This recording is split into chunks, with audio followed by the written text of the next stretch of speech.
I think it's important because Asia and the Indo-Pacific is the fastest growing region in the world. It's extremely diverse. It's in some ways the shift of international commerce and the global economy, and also a lot of security tensions, between China and Taiwan, and the Korean Peninsula, and South Asia and Southeast Asia.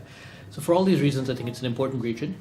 And we have been seeing a sort of coming together of democratic countries, particularly the Quad, US, Japan, India, and Australia, to work together on shared concerns. So I think it's an important initiative at an important time, and particularly for a country like India as well.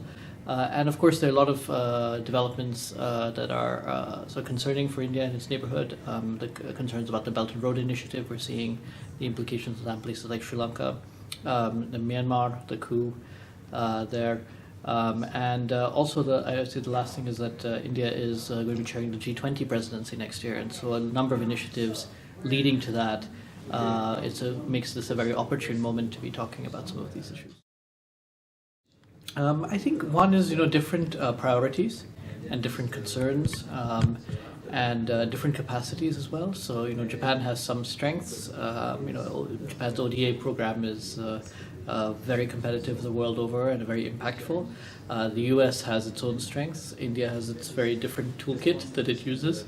And I think, for example, on democratic assistance and ODA, actually countries like India and Japan actually are similar in their approach, which is they work with the host governments, whereas the US, for example, takes a different approach, often working directly with civil society. So I think these are some of the challenges that inhibit cooperation.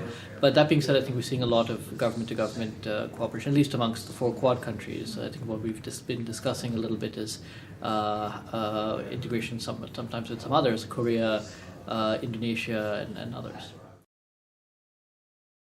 So in the first iteration, we discussed a lot of principles, mostly. What are some shared principles and concerns, issues like accountability and transparency and in governance structures. This time what we're trying to do is work a little bit more on action. What is it that we can do? And again, I think there are multiple ways of looking at it. We've discussed, again, what the governments can do, but some things sort of outside of the government realm. And I think particularly the role of the private sector in business, I think, is one thing where there was a lot of consensus on that we need to sensitize the private sector to some of the political concerns, just for their own interest, not just from a values-based point of view. Also, a lot of attention on youth and focusing on opportunities. Again, in many parts of Asia are very young, and there are concerns about jobs and employment. So I think those were some of the themes that I felt that stood out.